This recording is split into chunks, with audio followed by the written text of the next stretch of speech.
going on, everybody? This is your boy JC from jceaglestalk, and tonight is a special night because it's supposed to be Fan Appreciation Night, but somebody had to ruin it for us, and it had to be a Dallas Cowboy content creator. So I'm about to let him introduce himself, and then just tell us a little bit about yourself and what you're working on and where they could find you at. I'm known mainly as CD Piglet. My name is actually Mike Crum. On Twitter, I'm CD Piglet. You can find me on the Across the Cowboys podcast with my host, Paul Ryan. That's my guy. And then I'm also a writer for Cowboys Wire, USA Today. So follow KD Drummond. He's the editor. He makes me look good. Follow Cowboys Wire. Even if you're an Eagles fan, you could talk about a good team this year. Oh, hey, look, shot fired already, and we didn't even get into it. We didn't even get into it yet, and you're already throwing shade. So I have a feeling that this is going to be a good podcast tonight because y'all delusional, realistic, and at the end of when the rubber meet the road, the Philadelphia Eagles always come out on top the past 25 years. So I'm just gonna say that, and then I'm about to show this. First thing first. All right, let's go over the injury report real quick. All right, so today was a very, very big blow for the Philadelphia Eagles because we found out that our left tackle, Jordan Mariota, may not even play this upcoming Monday night. Maybe he's still iffy. He hasn't really been ruled out yet, but there's a 95% chance, which is basically out, that he's not going to play. On top of that Brandon Brooks injury that happened on Sunday, he's on short-term IR, 3 to 6 weeks. So right now, the strength of the Philadelphia Eagles in the trenches, and then the Brandon Graham out for the season. So the meat and potatoes, the trenches where the Philadelphia Eagles was so confident in that we were better than everybody else. As long as we're healthy, right now we are a little wounded. So that was a big blow for us, but I don't feel like it's the end of the world because I feel like that we have some capable backups. We might have to give Andre Dillard some help against D-Law. We might have to give him a lot of help, but I feel like that we could maintain and still win this game. So as far as the Philadelphia Eagles, the definite sure that's out is Brandon Graham, Brandon Brooks, Zach Ertz is on the COVID list, and of course, the biggest blow of all is Jordan Mariota. There's still a 10% chance, but we'll see. But I don't think he's going to play. I don't think the Eagles are going to risk our brand new 4-year, $64 million left tackle for one game because the season is still 13 more games or 14 more games left after this game. So as far as our injuries go, Ronnie McLeod, he might play. I haven't seen him being ruled out yet because this is a Monday night game. So the official ruled out probably come tomorrow or Sunday. But we'll see. But I'm a little concerned about our left tackle spot and our right guard spot just because of the continuity would not be there going into the biggest matchup by far this year, a division opponent, and this is basically whoever win or lose this game is going to be in a driver's seat, or you're going to be in a back seat looking and trying to be a backseat driver. Go there, lose this game, win this game, beat that game. So, but as far as y'all go, all right. So I've seen y'all injury. A roster, a report today. So how bad are y'all injuries compared to the Philadelphia Eagles? They're pretty similar. I think losing your best defensive player, DeMarcus Lawrence, is bad. That's not great because our defense isn't that wonderful. So losing your best guy is rough. But it's around even. Both guys have their starting quarterbacks. Both guys are missing a couple linemen. We actually have only missing one now. We're only missing the right tackle. The defense is missing a lot of starters, but there are people that have good replacements. Like Donovan Wilson, I love, but Curse has been playing really well. Keanu Neal, I really like, but they have LVE. They have Parsons could be at linebacker or defensive end. We haven't seen Cox yet. So I don't think either team has an excuse going in where we're like, oh, my God, this guy's out. I think it's even enough. The better team's going to win. So how many starters do you see on this injury report? Because like all day today, I've been hearing Cowboys content creator. As a matter of fact, I probably snapshot this exact tweet, that was retweeted from a Cowboys content creator saying Philly, Eagles, y'all have no excuse. And we got 8-9 starters out. So there's no excuse. So how many starters are on this injury report right there? All right, well, 2 of them aren't on there. Obviously, Gallup is out and Collins, so they're both starters. Donovan Wilson's a starter. DeMarcus Lawrence is a starter. Keanu Neal is a starter, and Gallimore would have been a starter. Obviously, he got injured in the preseason, so that's 6. Carlos Watkins is a 50-50 guy. He could have started, but with Neville Gallimore in, he would have been one of the starters. And then when it came down to if Watkins beat out other players like Oso Odigizua or Brent Urban to be the other second starter. So Watkins, I'm not going to give them starter. It's a 50-50, but the others that I mentioned are. Armstrong's a backup, Anai's a backup. Okay, so pretty much, just going into this Monday night game, it's kind of pretty even with injury-wise, like as far as the offensive line and defensive line and the key players that are missing, right? I think if instead of Graham, if you guys lost, I guess your best defensive lineman right now would probably be Hargrave, I'd say, through the first 2 weeks. So if you lost Hargrave, it'd be like basically dead even, but it's not enough of a separation that it like, oh, we won because of this or you guys won because of that. The injuries are pretty dead even. So who's defensive line? Because you mentioned if we had lost Hargrave, that would have just tilt the towards one way. So you're saying that the Philadelphia Eagles got a better defensive line? Oh yeah, Philly has a better defensive line than Dallas. Yeah, I would say a fully healthy, probably offensive line too. It's not a blowout, but in the trenches, the Eagles win that battle. Their worry is the other areas. I think Dallas wins by a larger margin than Eagles win in the trenches. But I do think Eagles have a better O-line when they're completely healthy. That one's really close, but I would go Eagles. And then D-line when both are really healthy, I would definitely go Eagles. I mean, Dallas is unproven other than DeMarcus Lawrence. You have Hargrave, you have Fletcher Cox. Sweat is a good player. Brandon Graham is a monster and a Cowboys killer. Ryan Kerrigan is a Cowboys killer. So, we have Tank and some guys that we're hoping, develop into good players. Y'all have already guys that are really good. Okay, look. Hey, like I said, tonight was supposed to be a nice and chill night with my Eagle fans, but you crashed the party. So I'm going to make believe that me and you are homeboys, right? If we sit in the backyard, and drinking a little bit, had a little too much to drink.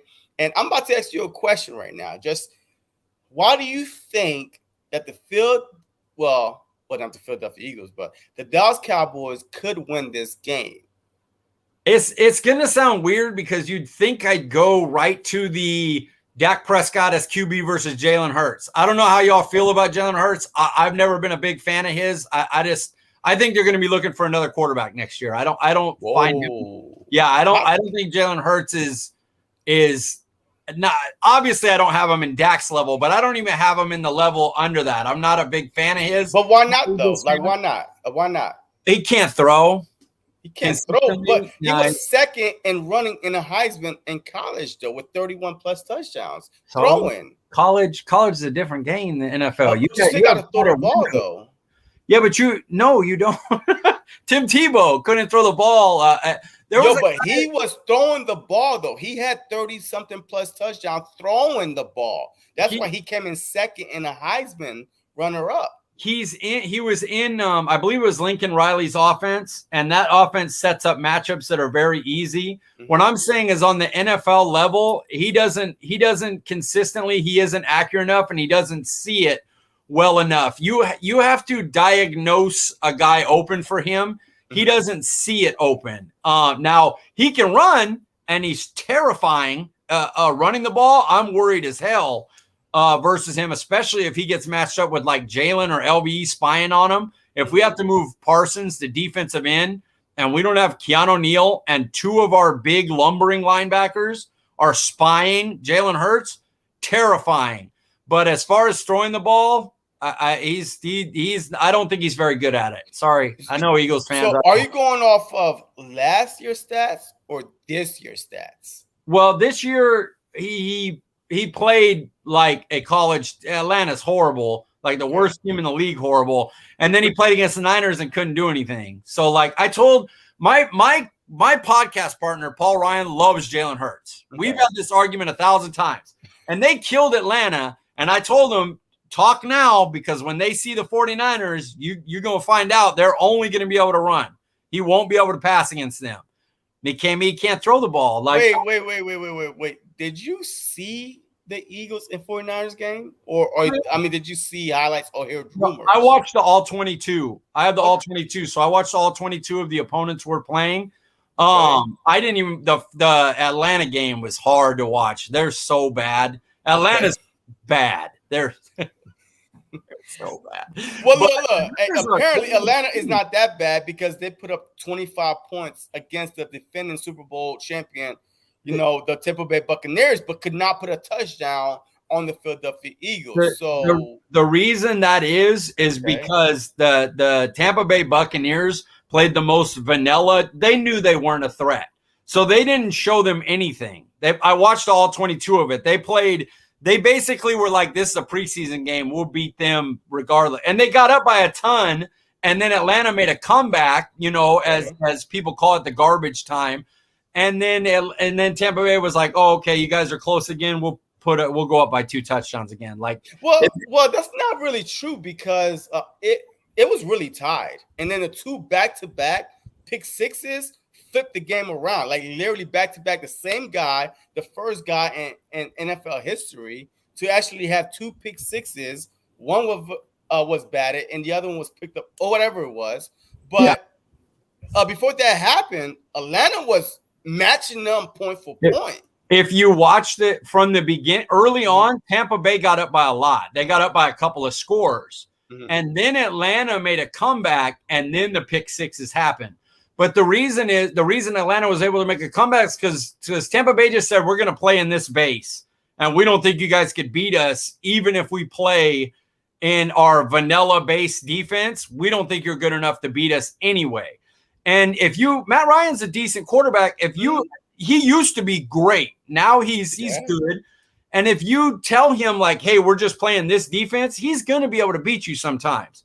And then basically once they needed to turn it on again, they turned it on and beat them. Atlanta, you guys did play really well against a good team, San Francisco. It's just your quarterback couldn't throw. And I'm telling y'all, that's going to – I promise Eagles fans, you come back, you bookmark this, you will be looking for a quarterback in the next draft. Because by the end of this year, you're going to be going, I like the way he runs, but when you have to throw it, Hurts just can't do it. Okay, but all right. So let's just say this, that Rager did not step out of bounds, right?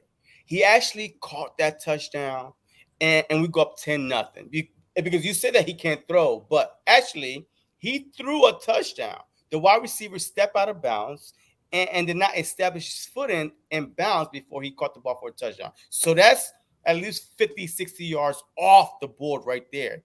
He threw for 191, right? But he could have at least threw for at least 260, close to 300 for a quarterback that can't throw. That would have been back-to-back 300-yard throwing. So what makes you think that he can't throw it? Because the 91-yard bomb to Quez Watkins was right on the money. Let me clarify. I should say the he can't throw is a first take kind of BS thing that you say he can't throw. when somebody says that, here's what they're thinking. Here's what they're saying. Consistently, Jalen Hurts cannot stand in the pocket, diagnose a play, and throw the ball accurately to the correct read. If the offensive coordinator sets up a one-read play and the receiver's able to get open on that play, Jalen Hurts can get you the ball. The problem is in the NFL, the good teams are going to make sure that doesn't happen. It's rare. Like Niners, they got beat on one, but it's rare. You have to be able to do that consistently.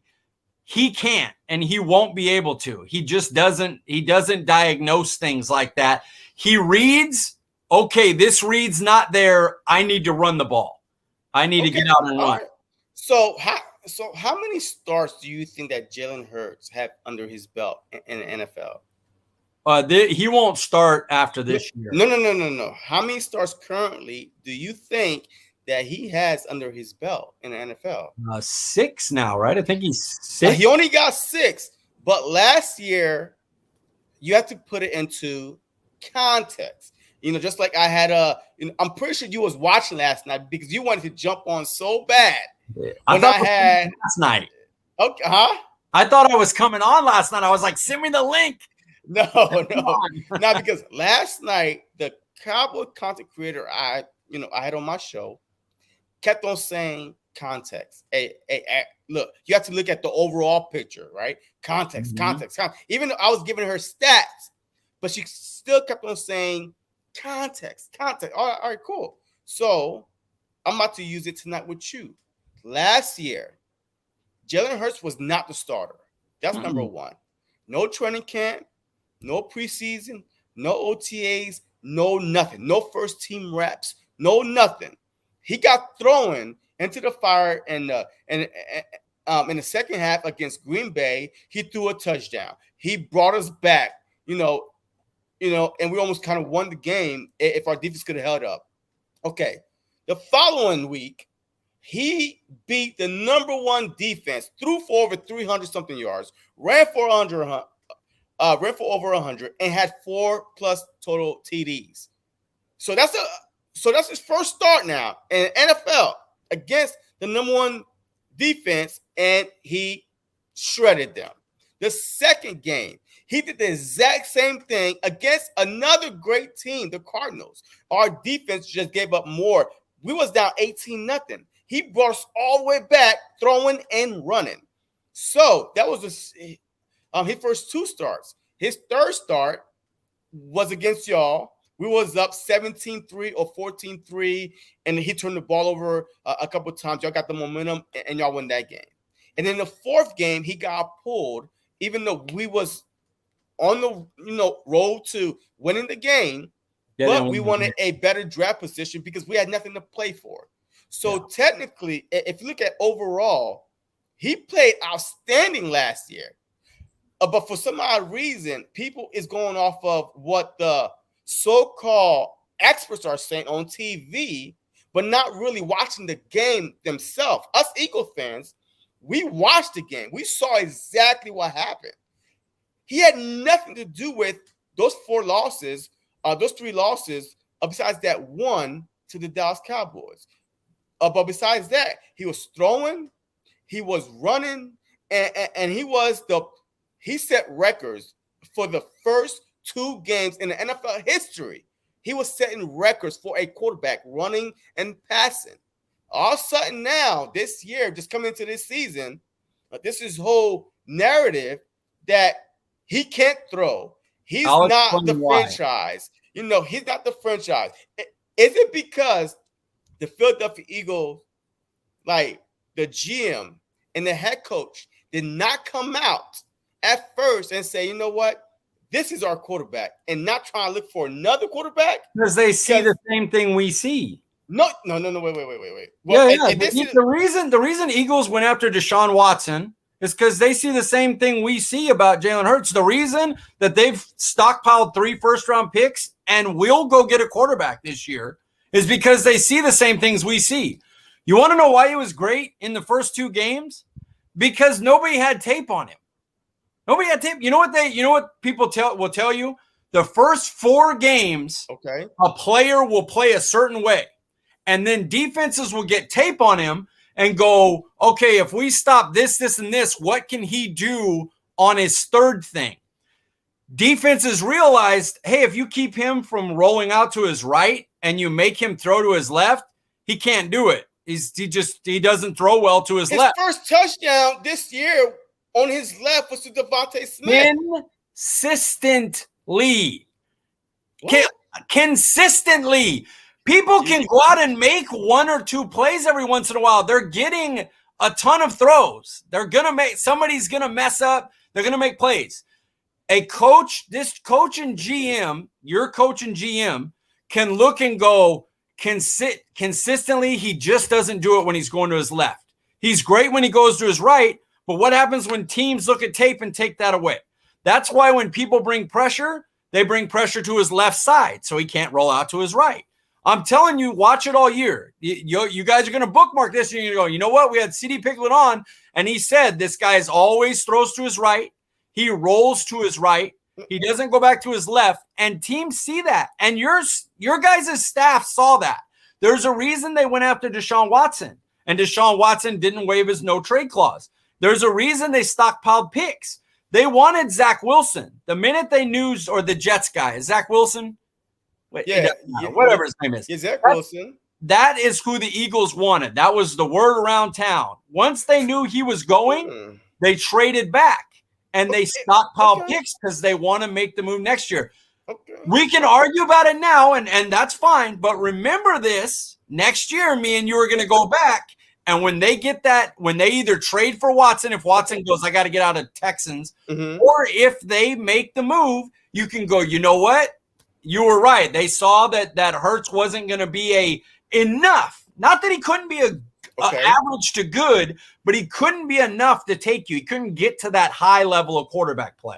It's interesting that you would say that because what is greater, 4 games or 4 years? 4 years, right? Wait. Hold on. 4 years, right? Because the Cowboys seen Dak Prescott for 4+ years and would not extend him because they didn't believe, because they did not believe in Dak Prescott. Wait. Hell no. I'm not going to let you get away with this. I'm not going to let you get away with this because that is blasphemy. Listen, let me finish. Because the fact that you're trying to throw that the management did not agree or saw the same thing that the haters saw outside the fans that they was willing to try to get another quarterback. But Dak Prescott was a proven quarterback. He brought y'all to the playoffs. He won 2 playoff games, right? Won the Rookie of the Year almost. I think he won the Rookie of the Year, right? Or was he beat out Ezekiel Elliott for Rookie of the Year. He beat out Ezekiel Elliott. And still, y'all would not extend him if y'all wasn't being held hostage because the management, unquote, that you said, did not believe in Dak Prescott. And nobody and no analyst was out there saying, you know what? Dak Prescott is the future of the Cowboys. That's BS. I listened to First Take. I listened to every sports channel. Listen to those. Wait. I'm not done. You are interrupting me right now because I'm not done. And what I'm trying to say is this. The management on both teams was willing to either let one walk or look for another. But still, you believe that Dak Prescott was the guy because of your eye test. Us Eagle fans believe that Jalen Hurts is a guy based on eye test. So what the hell is the difference in giving a guy 2 games basically? He's basically a rookie this year. A rookie this year that is the second in the league this year. Overall, across our quarterback out of 32 teams, he's a second-ranked PFF quarterback this year by far. I don't care what you say, PFF or not, but they're just facts. Just listen. Don't go by PFF or especially not First Take. PFF's a good tool, and I'll give you an example. You've watched the Dallas games this year, right? I have. Okay, who's the best cornerback on the Dallas Cowboys? Diggs? Diggs is. We all agree Diggs is, right? Okay. PFF has Anthony Brown rated 15 points higher than Trayvon Diggs. And you know why? This year. You know why? Hey, you know why? Because he's involved in the game plan and making tackles. And that's why you can't grade no one that you don't see make plays. That's the difference between Anthony Brown. I hear you.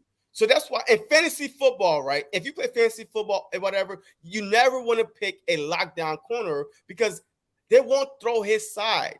Like you can't really. But do you see why I say don't go by PFF? But okay, so if we're talking about PFF, tool. It's a tool, but don't go by it. But if I told y'all that PFF had ranked y'all in the top 5 overall and everything, oh my God, yeah, PFF was great. Pro Football Focus got Dak Prescott as winning the MVP, the fifth best chance of you winning had the MVP. wrong person there. That's not me. I'm not saying other fans wouldn't, but you got the wrong guy there.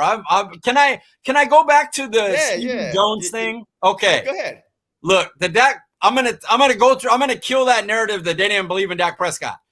Did they pay their best defensive player, Tank Lawrence? Yeah. Okay. Absolutely. Do you know? Did you follow how that went?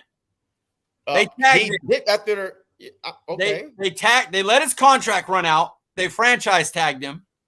Then the next year he had to hold out before they finally would pay him. He had an injury that he had to have surgery on, and Dallas finally caved so that he would get the surgery and come back. Okay. We all agree they loved Ezekiel Elliott, right? They thought Ezekiel Elliott at the time was the best guy. You know how he got his contract extension? He ran to Cabo and said, I'm not coming back till y'all pay me. Then he finally got paid. Stephen Jones, you know what they did to Byron Jones? They let him walk. They let Byron Jones walk. They don't know. Byron Jones. They let him walk because he didn't get enough interceptions, even though he held opposing receivers to 384 total yards in a season. That's all he gave up. They let him walk.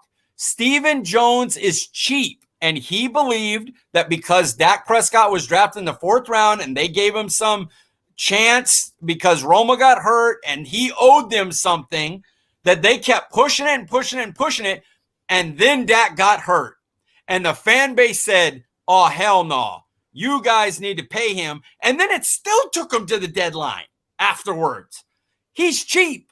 Stephen Jones is cheap. And get ready. Safety. That's not true because the Dallas Cowboys have always, I know I'm an Eagles fan, but believe me, the Dallas Cowboys has always paid everybody. And matter of fact, they overpaid for players. So they're not cheap. Who? And they believe in you. What you mean? Jerry Jones been the freaking the GM for the longest. He paid everybody. Stephen Jones over the last 5 years has took over. Name one free agent. No, he has. I swear to you. Stephen Jones does the money. I promise you that if Daddy says no, he ain't doing it. If Daddy say yes, he's doing it. Jerry Jones is the GM, the coach, the scout, the water boy. That's an old narrative, man. That's an old narrative. We want Jerry Jones. We want Jerry Jones. We hate Stephen Jones. You're talking to a Cowboys fan. Okay, Jerry Jones. What's the last big name free agent we signed?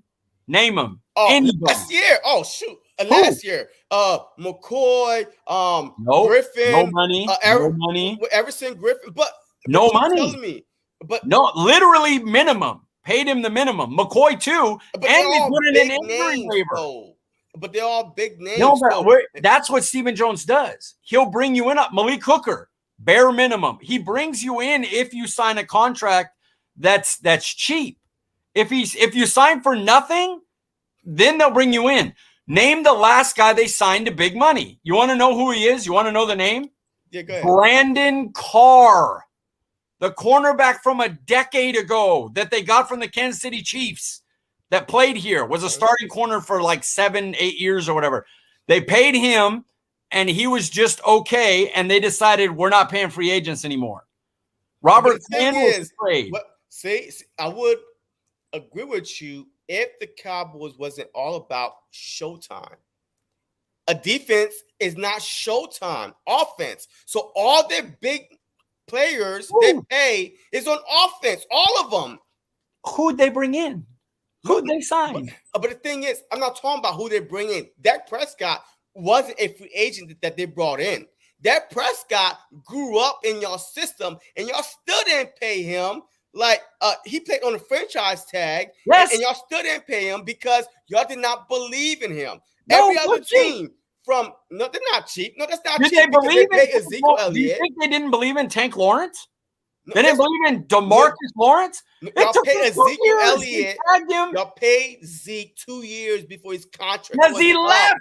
He went to matter though. But he said, "I'm not going to play until you pay me. I'm not going to let you wear me out." And he left. And then they had to pay.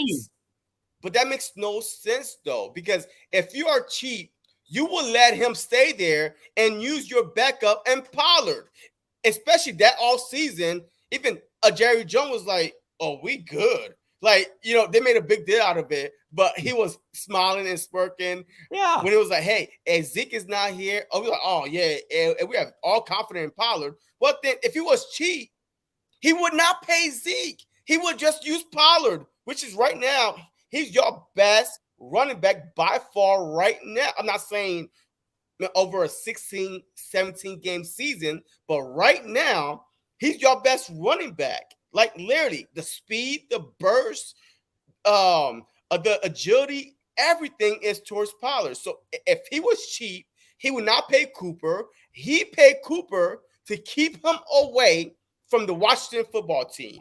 That's not cheap. That's not cheap. Who offered more money, Dallas or Washington? $1 million more. That's the thing. That's not cheap.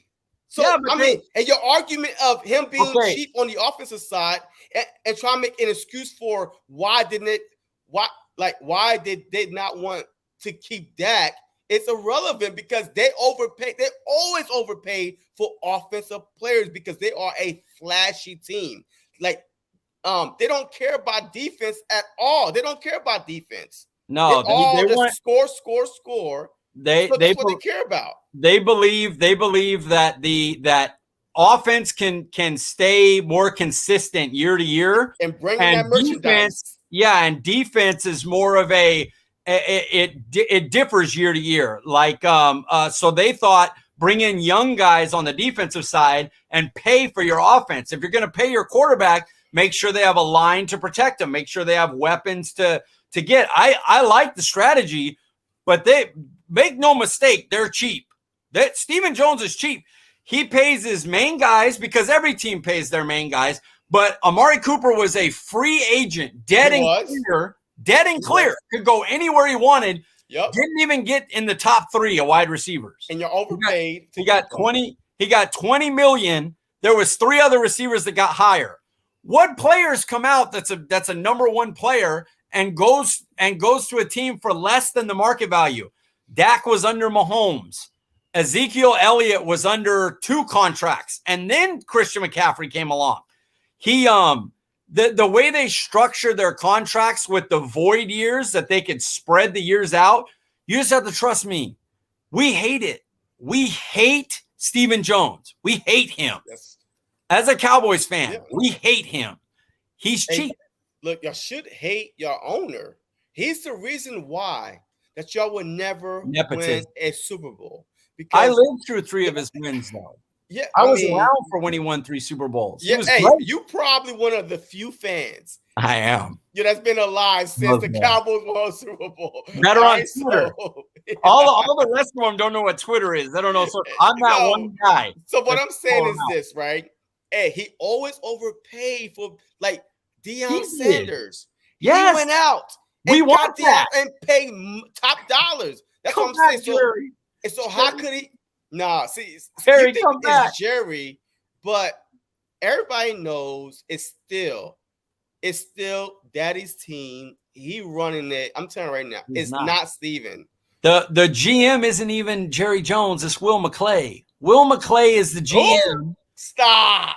Yes, Will McClay. Will McClay runs the draft, and he picks out people depending on what the coordinators want, and then Jerry, and then. Okay. Yes, I'm telling you, you're talking to a Cowboys fan 40 years. I promise you. Yeah, I hear you. Steven does the free agency. Steven is the free agency guy. Because he won't pay people. Jerron Kearse got brought in, minimum. KZ, minimum. Hooker, minimum. They all got low-ass contracts. Yeah, but Hooker wasn't even being thought of by nobody else. I mean, he coming off of 2 Achilles tear or ACL, whatever, and he's just, okay, fine. And let's bring him in. So was KZ. The starter, same thing. Off Achilles tear. Yeah, but the thing is, that's not cheap if nobody else wants to offer them money. But that's not cheap. Goes after. How about McCoy? Remember last year you said McCoy? Why do you think nobody's after him? Harrison Griffin. He was hurt. Aha Clinton Dix. Didn't even make it through training camp. Got cut because he was awful. But the Cowboys are Everson Griffin had that mental breakdown, which I'm a mental health advocate, but that's why people weren't going after him, and that's why Dallas was able to get him cheap. Okay, they're cheap. If you say they're cheap, I haven't seen it, and nobody else have seen it. The Dallas Cowboys have one of the most expensive roster in the NFL. Out of 32 teams, they're probably the number 1 team in roster-wise with money. So I don't understand how that's cheap. Because they pay the guys they draft. They pay the guys that they draft. But they once don't again, you know how bad I want Jason Hargrave? You know how bad I want a Jason Hargrave?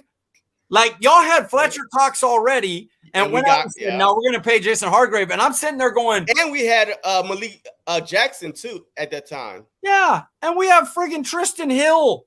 And I'm like, you don't want to go out and get a Jason Hargrave? You don't want to get a DJ Reader? Okay. Get somebody. They got Gerald McCoy and injury waived them. It's a flashy team on offense. They overpay people on offense, but don't worry about the defense. And that's the reason why y'all been struggling the past 25 years. Y'all always had a great offense now with the Romo, with T.O., with Barber, with Witten, with what's that talk? Oh man, from Detroit Lions. Y'all had on the other side of Roy Williams. Roy Williams. He was terrible. Look, y'all always had a superb offense. It's y'all defense that's stopping y'all from winning championship because Jerry Jones is flashy. He wants score. He don't care about defense. So he's not cheap on the offensive side. He might be cheap on the defensive side, which is what causing y'all from not winning. But on the offensive side, there's no way because y'all had the number 1 roster, the number 1 overpaid running back with the much money right now, the number 1 overpaid wide receiver. Like no free agents though. They overpaid. It doesn't matter though. They overpaid quarterback. $75 million this year for Dak Prescott. Overpaid. He's the number 1 in NFL. Had not won a Super Bowl. Had not made NCAA conference championship. Had not done that because he's not cheap. He wants to see speed. He's a flashy owner. QB market, man. You got to overpay your quarterback. All right. That's just how it is. You got to overpay your quarterbacks. QB market. All right. And so now let's go into this upcoming matchup, right? We spent a whole bunch of time talking about everything but the matchup. It's been great, man. It's awesome.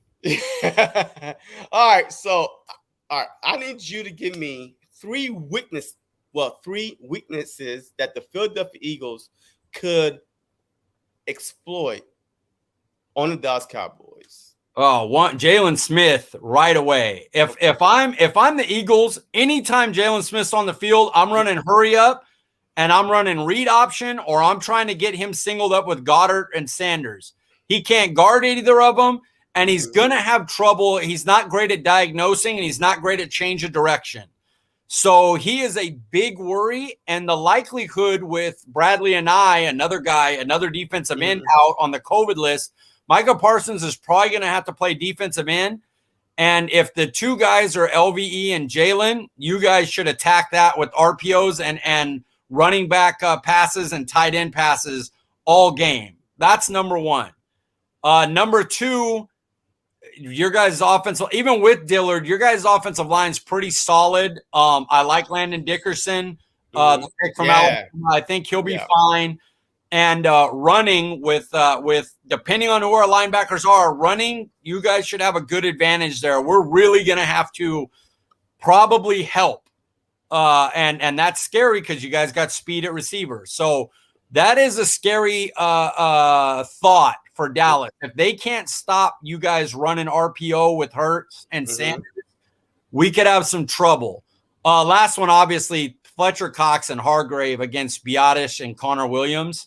One of them is going to have to go against them. Zach Martin, we're fine. They'll battle it out. They'll both have their wins and losses.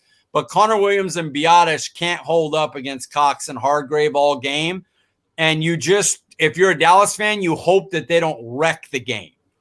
If you could survive them, your offense is really, really good and should score some points. But if you let Hargrave and Cox ruin the game, then you're going to have some trouble. So there's your three. All right. Are you happy? All right. Hey, it's my turn. So I'll give you 3 weaknesses on the Eagles that I think that the Dallas Cowboys could exploit. The first thing is this: the zone damn defense. If we play zone, Dak Prescott is going to eat us alive. He will march and march and march on the field. The Philadelphia Eagles so far, hey, look, I won't be surprised if they are leading the league and letting opponents with the most play drive down the damn field. Like the first game was 15 play drive, 12 play drive. This past game was like 9, 12 play drives. Like you can't sustain that over a 4 quarter and expect your defense to be fresh. So if we play zone, we're done against the Cowboys because Dak Prescott, especially with the little quick throws that he's been doing since the season started, zone 1, 2, 3, boom. Hey, CD is just sitting right there in the zone. Cooper is just sitting right there in the zone. Jarwin sitting right there. Show sitting right there. Or even the back just sitting right there. So you can't play zone. You need to play man. All right. So that's the first thing. The second thing is our linebackers. Like, honest truth, I feel like that, especially from the first game, and then not so much this past game, our linebackers need to be able to read the run and go attack. So Zeke and Pollard, if they are in the backfield at the same time, I don't know who's going to go where. Like I don't know if Singleton is going to take Pollard, Wilson is going to take Zeke. I don't know, because that's their job. It is the linebackers to focus on the running back. So that's a weakness that I feel like that y'all can take advantage of, is the two-headed monsters if y'all use the 21 personnel. But if not, then I'm not really worried about that, because we got 2 linebackers in the top 11 and tackles. The Dallas got their only linebacker is tied for 55th in tackles. Y'all leading tackle is Brown, because he get picked on a lot. Yeah. So, of course, he's leading y'all in tackle. And then the second in tackle is y'all safety. He's the second in tackle on y'all team. He's a linebacker. He plays big nickel. So he plays up at linebacker. Curse, right? You're talking about Curse? Yeah, Curse. But his position is listed as safety. We play 3-2-6 a lot. And so it's 3 down linemen, 2 linebackers, and 6 DBs. But one of the 6 DBs is Curse, who plays up in that third linebacker role. So he's like a linebacker so far through the first 2 games. That's why he has so many tackles. Okay. All right. So, and then the last position, I feel like Andre freaking Dillard. God, this dude, all preseason, all training camp, everybody and their mama been beating him, been pushing him around. As a matter of fact, he went to a sideline crying one time. What the hell? And now that's the guy we got starting against D-Law or vice versa. Hey, I would not be surprised. D-Law's out. Is he? No. Gregory. Yeah, Gregory. So his average, I saw some stat earlier, like 4.5 sacks and all these tackles and stuff like that. But if I was the Dallas Cowboys, I would put Parson on Dillard and abuse the hell out of him, because now you definitely got to keep 2 guys in there. Because to me, Parson, I'm a big Penn State fan. I love Parson, so I know all about him. And I feel like that he's a Von Miller in the making. If nothing else, if nobody else, a Von Miller, he destroyed Cam Newton in the Super Bowl. This guy is a beast. He's one of the best edge rusher, but his size is just like Micah Parsons. Like, you feel me? So he could bend real quick, his speed off the line.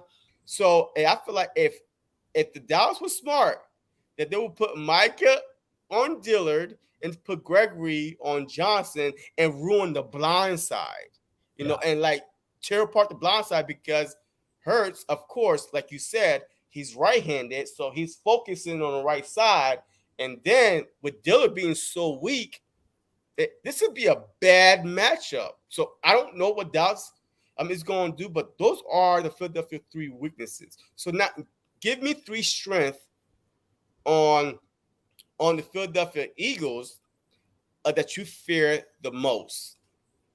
Oh, well, okay. So the strengths on Philadelphia. Yeah. Wide receiver speed is terrifying. I love Trayvon Diggs, and he's been shadowing. He's been so good. He shadowed Mike Evans, held him to 1 catch, 10 yards. Shadowed Keenan Allen, held him to 4 catches he had over 100 yards, but 4 catches for a guy like Keenan Allen, no touchdowns. Yeah. You walk away and go, hey, I take that. And he got an interception. I don't think he has anybody to follow here, because I think both guys are speedy, scare the safety guys. And the Eagles? Yes. The Eagles got 3, actually. Yeah, I forgot about Rager, Watkins, and Smith. Watkins. I forgot about Watkins. Yeah. He's a starter. Yeah. The team speed of receivers scary, because I believe we're really going to have to work to keep you guys from running. And that's going to be the thing they're going to say, all right, we're going to let Jalen Hurts try to beat us over the top. And we're not a speed backfield. KZ's not a faster guy. Malik Hooker's rangy, but he's not fast. Curse isn't fast. Even if Donovan Wilson played, he's not a overly fast guy. And our corners, Anthony Brown's a fast guy. I'll give him that, but he's also not great. He's a average to below average corner. So even though he's fast, do you really want him out there stuck on Devontae Smith? Makes me nervous. So that's one. I mentioned Cox and Hargrave are just they're killers in there. Just think of how scary it is when Cox now is seen as the second best. Exactly. Hargrave been killing it. That's crazy. And then don't forget about Ridgeway coming in, because he actually got more sacks than both of those guys, Ridgeway, and he's the rotational player. Yeah, it's crazy how good your guys' interior is. And then the third thing I'd say is I'm worried about our linebackers keeping up with the read option. If Keanu Neal's out, if Parsons is playing defensive end, it's LVE and Jalen having to figure out if Sanders is getting the ball up the middle or Hurts is going outside, and having to decide and then get to the spot to beat them. That's scary. So, our man, we're going to have to do some work. I won't act like I'm not worried about that aspect. If our linebacker snaps are going mainly to Jalen and LVE, that's scary. Okay. Look, hey, I have the first one on my list is who? CD Lamb. We got to stop him. Because right now he's averaging 13 to 15 targets a game.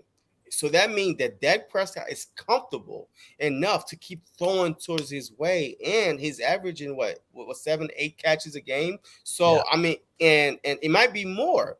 If he just not dropped the ball, but he had a few drops, the first couple of games. But CD Lamb, I feel like that is our main focus, because I feel like that a big play Slay continue to do, just based on his track record against Amari Cooper, which has always been, he's always had Amari Cooper from the Detroit days, locked him down. You could go back and look at all the matchups. He always had Amari Cooper number for some odd reason, because he's physical. He's able to play watching the ball, looking at the ball, and looking at anticipating when the route is going to get cut in or cut out. So, and he jump it. So if Amari Cooper is, wait, is he out? No. Amari Cooper has Not a yet. cracked rib, but he's playing. Yeah. Okay. So, hey, let's just say that, hey, Amari Cooper is playing. A big play slate could play him one-on-one.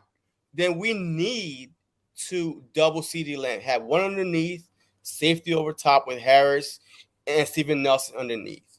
So that's how I would play that, a CD Lamb, because you have to stop him. And hopefully that big play Slay, he could do his thing on Amari. Just FYI, minus the game Ben DiNucci started, Amari Cooper's had 4 straight games over 100 yards on the Eagles. So Slay has been good over his career against Amari Cooper, but the last few times they've faced off, when Dak has played, Amari Cooper's done fine against him. He's had that was the Jim Short system, though. That was also the Jim Short system, which is a stick defense, which is like he don't believe in playing looking at the ball. He believe, hey, I'm just gonna, boom, the ball gonna hit me in the back of my head. But you can't play that way. The same way. That's not exactly. I mean, that's not his playing style. Amari Cooper's style is literally looking at the ball, knowing what route, and he could anticipate. That's what made him big play Slay. And if you go back to Detroit days, he did really well. Those stats against Cooper, he really did very, very well. So with this, so far, with this defense that we're playing, it's the same type of defense. We are the only team that haven't allowed no more than 2 over 20-yard receptions. 20 yards, only team. Besides this past Sunday, which was a slant that ran for about a 30-yard because, missed tackles. So we're playing like our backs back there, but our eyes are towards the ball a lot more than compared to, our back is behind the ball and we can't see where the ball is coming from. Yeah. So that's why the Philadelphia Eagles so far has managed to stop Kittle and Pitts, which are the top, according to all the rankings that came out, those were the top 4 or 5 tight ends in the league. Pitts and Kittle was up there. And we managed to contain them both. And then Deebo Samuels and Ridley, we managed to contain them both. So that's pretty darn good, and regardless who's a quarterback or not. If you could stop those guys, just have them not destroy your game. Jimmy G, though. I hear you. Not Jimmy G. I'm just saying, it'd be a little bit more difficult. Okay, so since you went there, is this going to be the best defense he faced by far? Oh, no. What? Tampa has much better defense. Is it? Are they? Oh, yeah. What's their ranking? What's their ranking, though? Well, they played Dallas and it doesn't matter, though. If you're that good of a defense, it doesn't matter who you play. You shut them down. They won the Super Bowl last year and brought everybody back. I don't care. They brought every player back. But exactly. So, okay, see, you just made my point before I even said nothing.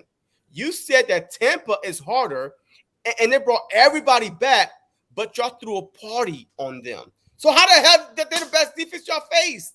Because they had a great game plan on them, and they have an offense that can match that defense. That's not making no sense to me.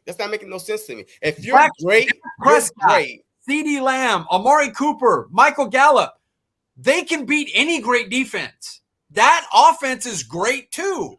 Oh, so it's funny you should say that because last week the yards wasn't 400. It was barely over 200 yards that Dak Prescott threw for. They had 200 yards rushing. They played their safeties back.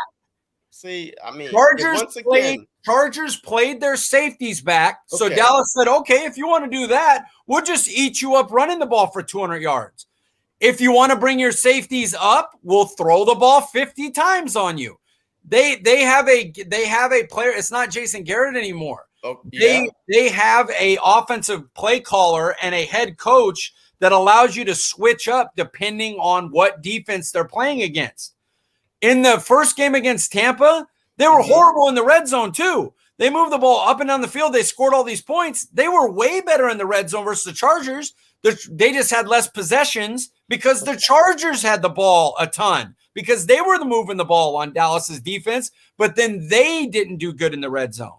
They couldn't win. They couldn't win in the red zone. That's why they couldn't beat us. Look, all right, because look, what I'm trying to say this: a great defense, regardless of the matchup, if you a good defense, you will game plan and scheme to stop that offense, just like the Philadelphia Eagles did. Hey, look, regardless how we feel about Atlanta, they still put up 25 points against the team that you call the greatest defense, the Tampa Bay Bucks. Y'all put up, what, 29 points on them?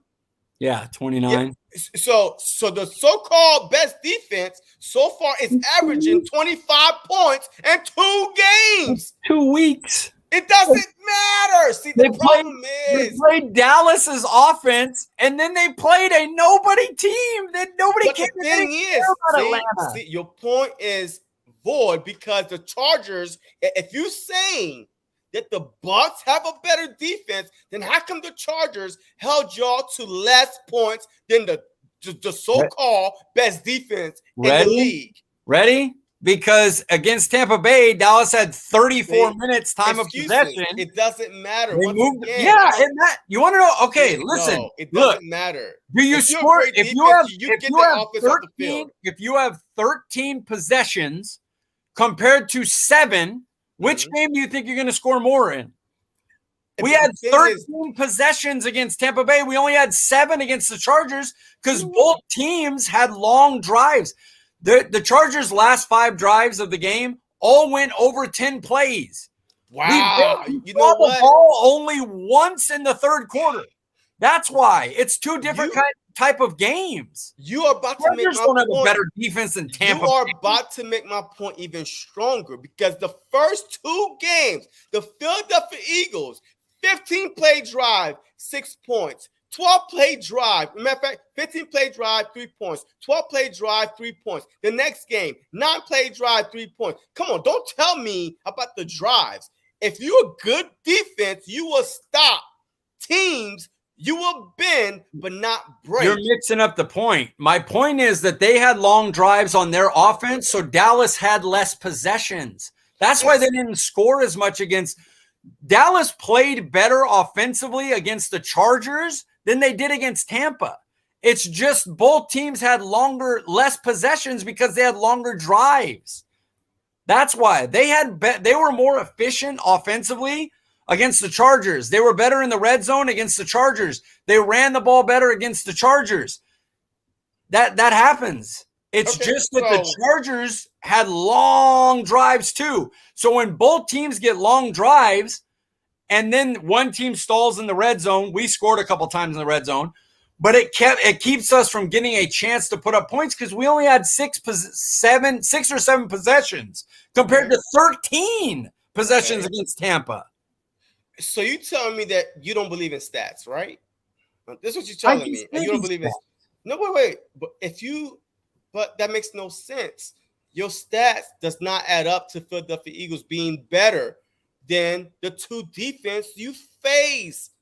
If you're giving me stats, give me the Philadelphia Eagles stats. You will see that we are the number 4 defense overall in the NFL because we only allowed 26 points in 2 weeks, regardless who you played. We played a 49ers team. Matters. But the thing is, if you're a good defense, you know how to stop offensive teams from scoring. As a matter of fact, the Chiefs, the Super Bowl was a perfect example. The Chiefs was a great offense. But they lost that defense, 4 offensive linemen. Once again, y'all making excuses. Now it's injuries. 4 offensive linemen? What do you want You're making it. Okay. You know what? The Tampa Bay Bucks, their whole secondary was hurt. Their starting safety, Winfield, did not play. The other safety got hurt in the first quarter. Now what? The offensive line. But see. 4. What did you do? Listen, he came on here and goes, we got Dillard and Landon Dickerson. There's not going to be continuity. I don't know what's going to happen. The week before the Super Bowl, they lost 4 offensive linemen. But I'm not saying nothing about the offense. I'm talking about the defense. I asked you, my question was, is this going to be the best defense? That's what I'm saying. That's where all this started. The Eagles' defense is the worst of the 3 teams we play. I would rather play Tampa. I'd rather play Eagles defense. All They have right. a good front four. Their linebackers and secondary aren't any good.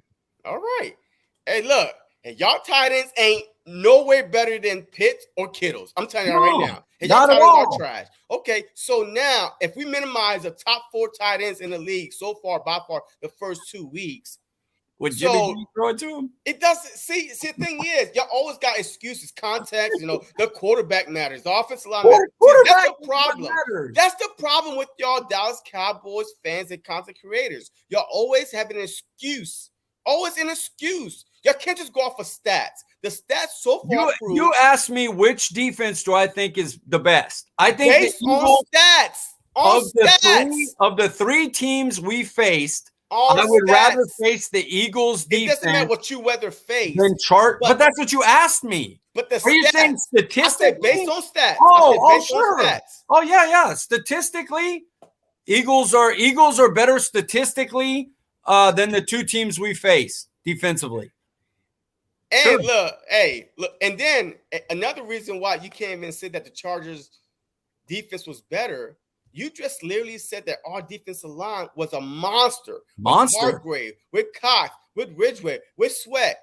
The Chargers don't have that type of line. So how the hell are they better than the Philadelphia Eagles off the bat? Because they're better everywhere else. The other 7 guys matter. Derwin James. Chris Harris was out, so I'll give Chargers that. But they got Derwin James. They got Kenneth Murray. They have Joey Bosa. They have players at all 3 levels. Kenneth Murray is what? Is who? I haven't heard of that guy because he's not that guy. Kenneth Murray was a first-round pick last year. He's a good player. It does. See, the thing is, you making up excuses now why you want the Chargers to be better than the Eagles. Statistically, Eagles are better. I'm telling you, as somebody who's watched the tape of all 3 defenses, I think they're the worst of the 3.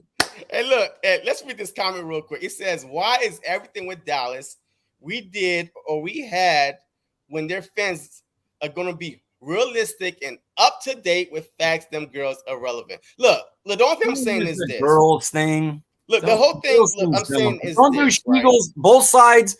Don't do Sheagles and don't do cowgirls. That's lame. That's lame. But look, at the end of the day is this. The stats are in front of you, but you refuse. Statistically, they are. Okay. I'm giving you it. Statistically, okay, all right. Eagles are the best defense. Boom. Let's change to Dak Prescott. In fact, let's try to rotate to Dak Prescott real quick, right?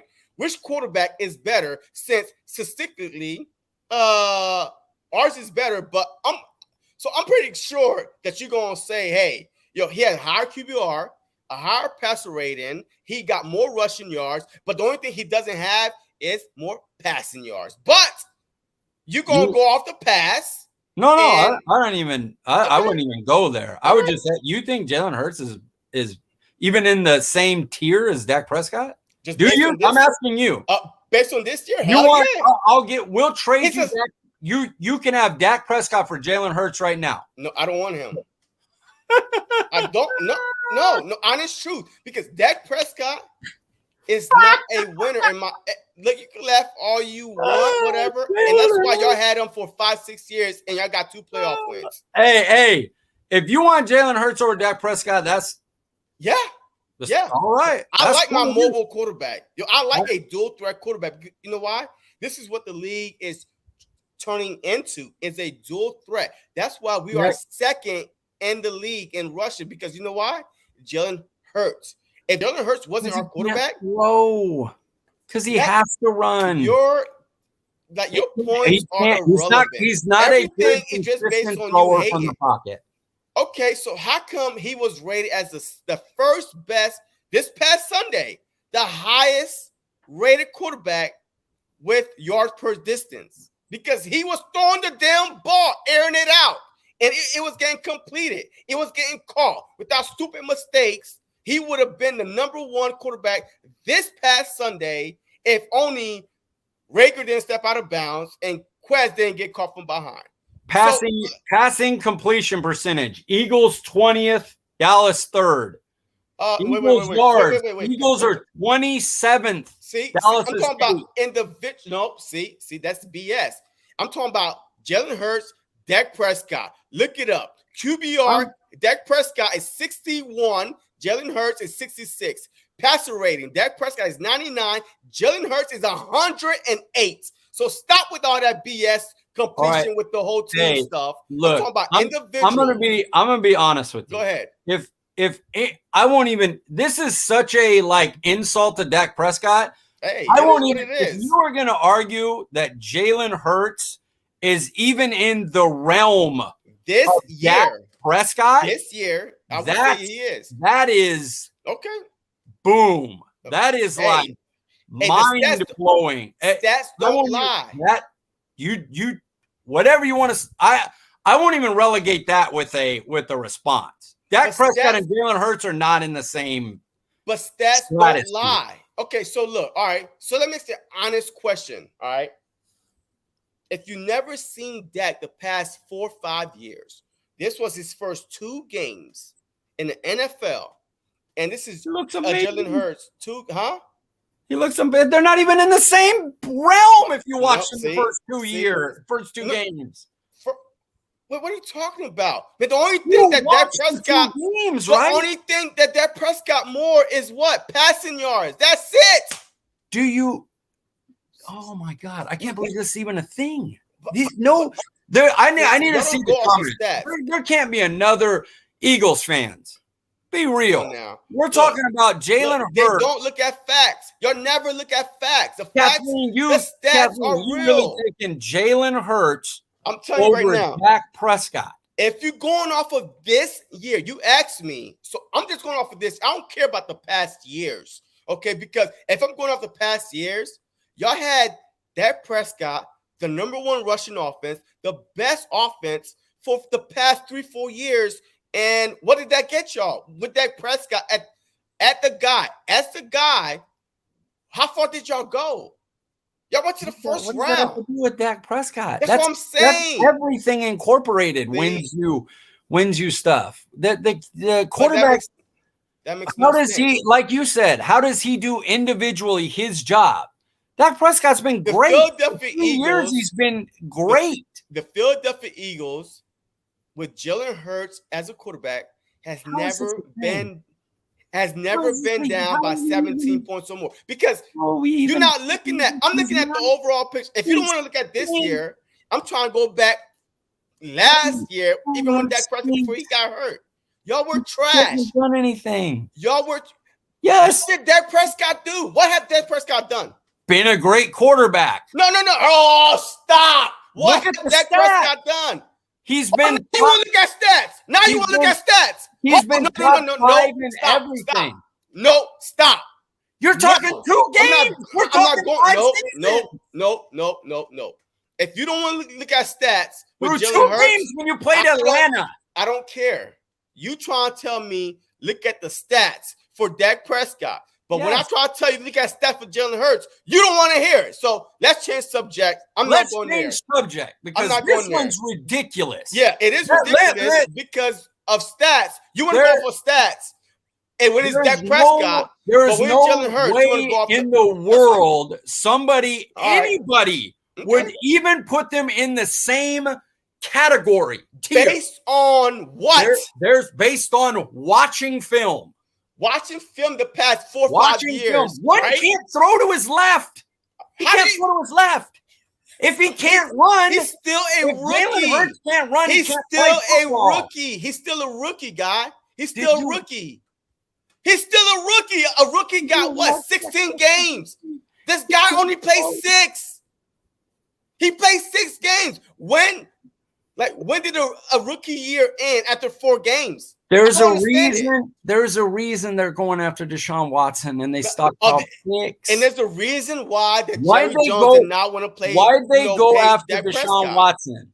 What? All right, when did they not? Did they tag? Going nowhere because you want to talk stats when it matters. All right, and let's move on to the running backs. And let's move on to the running backs because this discussion is never because they tagged Dak Prescott and paid him the most money that year. This discussion only matters when it comes to Dak with stats, but when Jalen Hurts, there's no stats involved. I got it. Okay, I got it. Boom. Running backs combine now. A duo. All right. So this year, because of course we cannot go off of last year because Zeke was one of the worst running backs last year. Yeah. So, and please don't go back to 3, 4, 5 years ago. I'm talking about going to this matchup, best running back duo, Miles Sanders and Kenneth Gainwell, or Zeke and Tony Pollard. I would probably give the Eagles an edge in running. Maybe overall, I would give like a full pass protection receiving. Dallas would be pretty even with them. I think running the ball, I would give Eagles the edge. I also like their quarterback runs, so I think you have to include that in. I think that's a fair inclusion. That's true. Jalen Hurts runs the ball. Dak's not really a runner until he gets in the red zone. And then I think Eagles healthy have had a better offensive line instead of inside. So running game overall, I think Eagles have the advantage over Dallas. I would say just overall, it's back to, with Hurts involved, of course, because if for some odd reason Dak, I don't know if he's like afraid of his ankle or. He just doesn't run like that. Yeah, but he doesn't. He runs in the red zone. He doesn't. He runs in the red zone, but he's not a runner at 20 to 20. He doesn't get out of the pocket like that. All right. Okay, so all right, boom. And we both got the Eagles. The wide receiver position overall. Gallup is out. A Cooper is banged up or probably won't even play, but we'll see. So right now I'm going to include them in there. So you got CeeDee Lamb, Cooper, and Wilson versus Devontae Smith, Rager, and Quez Watkins. So let's just assume that Cooper is 50% because of his ribs. So with that in context, you're playing. Okay, if you're out there playing, you're playing. All right, got it. So who has a better wide receiver coming into this game on week 3? This makes me trip out because I would have thought for sure everybody would have said quarterbacks Dallas, but we had an argument about Dallas and Jalen Hurts, so I assume we're going to argue about this. Do you think the Eagles receiving core is better than Dallas? God, please don't say you believe that. Going into this game, why do you use Cowgirl? Hold on, stop. Cowgirl's so dumb. Don't it's look. You can't worry about the fans, man. Cowgirl, yeah, but you can't worry about what the fans are saying. Like, hey, just focus on right here. I'm talking like we having a discussion. Eagles and Cowgirls, get that out of the vocabulary. Get a different insult. You can't look. It's demeaning because there's girl Cowboy fans and Eagles fans that are like, yeah, we're cowgirls, we're she girls. Like it's a something from the 90s, 80s that's so like it's dumb. Like, don't use she-girls or cowgirls. Use a different insult. We can insult differently. Look, sorry, go ahead. You can say whatever it's a you pet want, peeve. but we can't control what the fans. All right, if we can control what the people in the comments are saying. As long as they're not, saying any racist stuff or anything like that. Look, and they can say whatever they want. All right, the wide receiver core. If you had Gallup fully healthy, Cooper fully healthy, CeeDee Lamb, I would say Cowboys all day. I would, but at least that. Yeah, thank God. I mean, yeah, fully healthy. But going into this matchup, a banged up Cooper. Yeah, you say if he's out there, he playing. But last game, how many catches did he have? I think 1 or 2, 3, maybe. Yeah. 3, and then he landed on the ball and he stayed down because he's ribs. So technically, that's what I'm saying. So going into this matchup, see, I'm focused on one game at a time. I'm not focused on the past. I'm focused on this game because this is what matters. Is this upcoming game? So I feel like with fully Gallup, Cooper, and CeeDee, y'all got the best wide receiving core in the division. But coming into this game, the Philadelphia Eagles got the edge because there's a speed that you never. You know what? We had the advantage of seeing CeeDee Lamb last year. That was great. Yeah. We have the advantage of seeing Cooper. Come on, because y'all got the wait. better receiving core. You got the better running back. So I don't want to hear nothing when the quarterback can't do anything. Don't go, y'all have this and that. Hold on. Just remember, y'all have the better receiving core and the better running back. Hold on. Pump the brakes a little bit. But like I said, going into this matchup on the wide receiver core, we are healthier than y'all.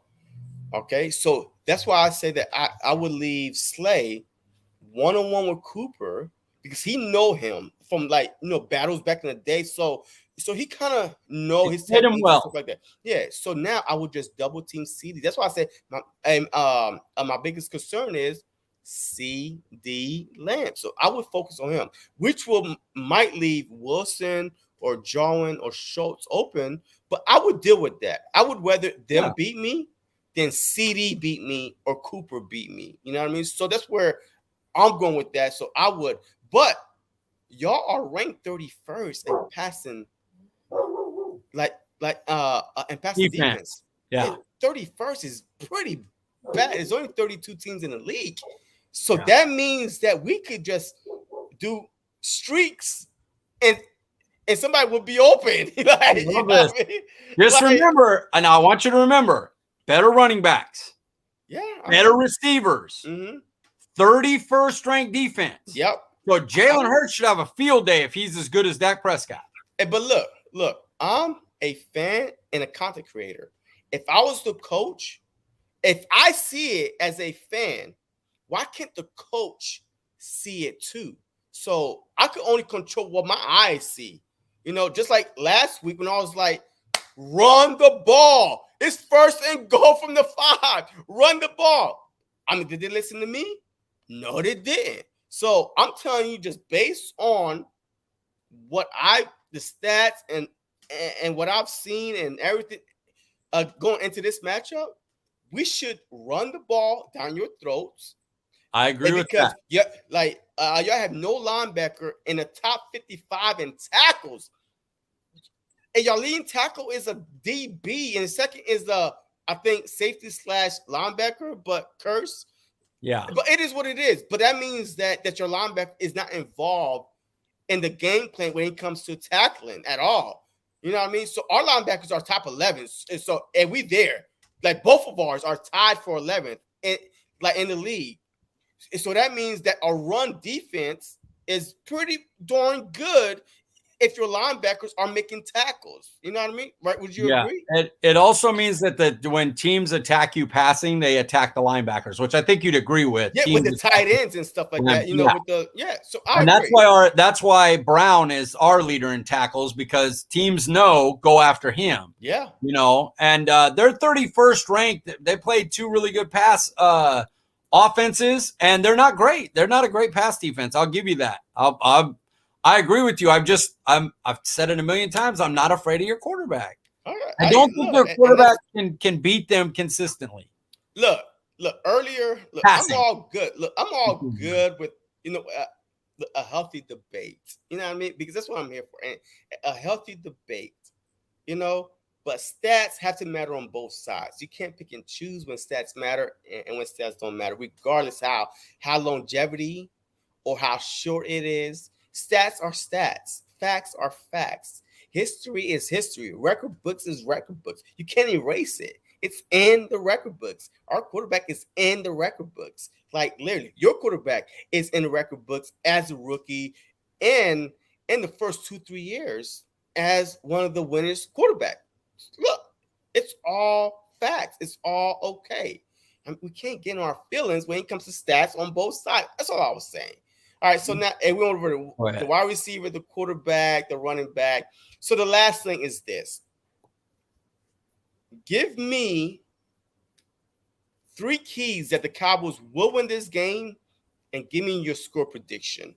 3 reasons why the Cowboys will win this game and your score prediction. I can't, and I got to go pretty quick because I have my podcast at 7. If y'all want to jump on and see me argue at 7 o'clock, we're having Tom Stakes. Do you know Tom Stakes? Philly fan on Twitter at Tom Stakes. We get in big arguments all the time, and he's coming on our pod to talk. So at 7 o'clock, you want to switch over and jump on. We're recording right now.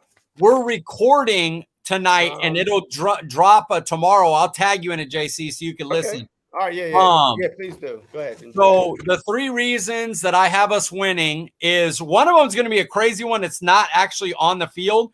Mm-hmm. It's the Dallas home opener, Dak Prescott's first game back from his injury at home, and it's the Hall of Famers going to get their ring. So I think emotionally they're going to be on another level than just a normal game, you know?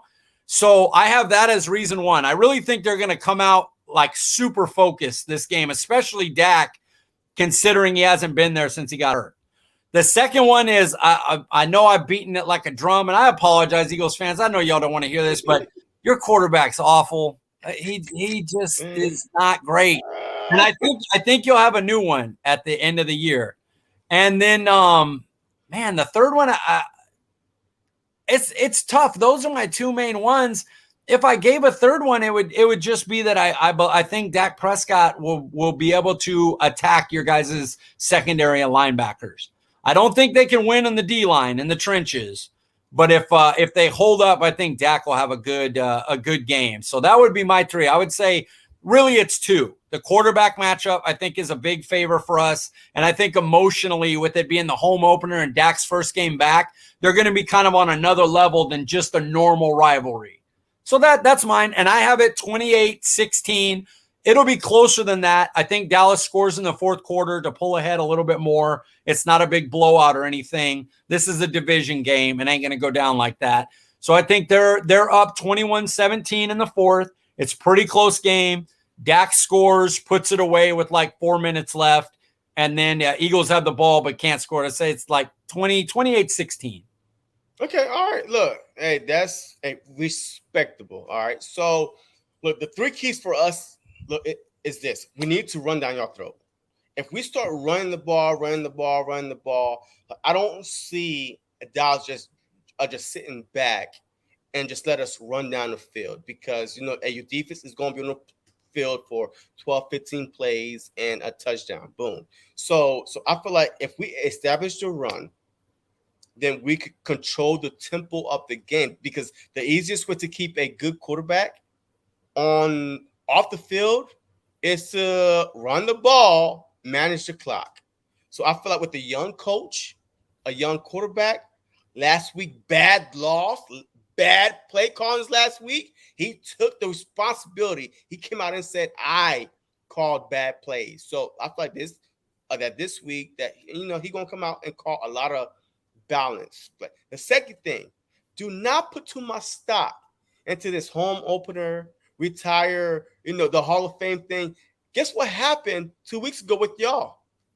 What home opener did y'all go to with the rings, the Super Bowl rings, and y'all took them to the wire? So yeah. I would not put too much stock in, especially a divisional opponent, because they know y'all, your little ends and not your little P's and Q's. Yeah. So, and those very are two fair. things. And then the dual threat quarterback. Yes, the Dallas Cowboys played us one time with Jalen Hurts as dual threat quarterback, and he was young.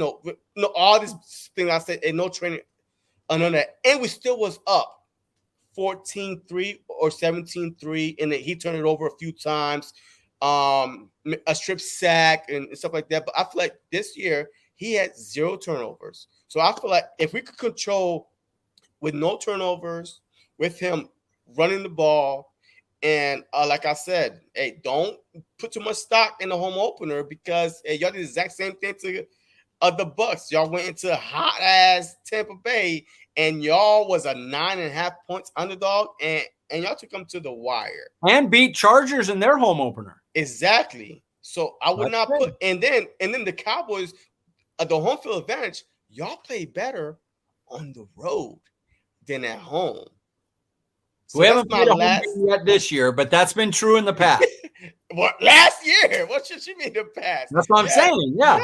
So so far. But look, I appreciate you, man, coming on here. You were a great sport. I love a healthy debate. Yo, this would remind me of Stephen A. Smith and Skip Bayless type of thing. You know what I mean? Only we know stuff. Yeah. But look, hey, once again, let them know where to find you at, and on Twitter, your social media, and what you're working on and stuff like that.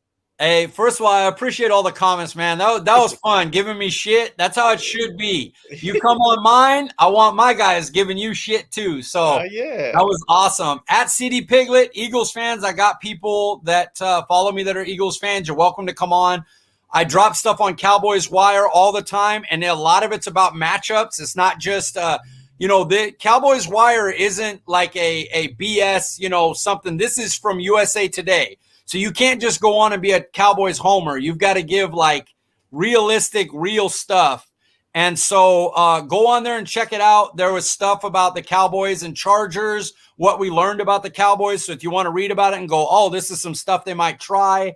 I also do the stuff like the betting where you can find the games online. All that stuff's me. So yeah, look for me. Cowboys Wire. That's going to be under Mike Crum. At CD Piglets on Twitter, so check it out. Hey, look, and hey, if you're not subscribed to my channel, just go ahead, hit that link, go subscribe to your boy. I'm on the road to 1K. Yeah, hey, I appreciate you. Hey, I'm on my way to 1K. In a short few months. So look, I appreciate everybody, especially the Eagles fans that cannot get the game. I do a play-by-play every Philadelphia Eagles game, unless I'm at the game. But if I'm not, I will be doing play-by-play. So if you're not subscribed to me and you can't get the game, you would want to subscribe to me so you can at least watch me act like a fool on live and hear the plays and what's going on. But besides that, look, I love y'all and appreciate everybody. And as always,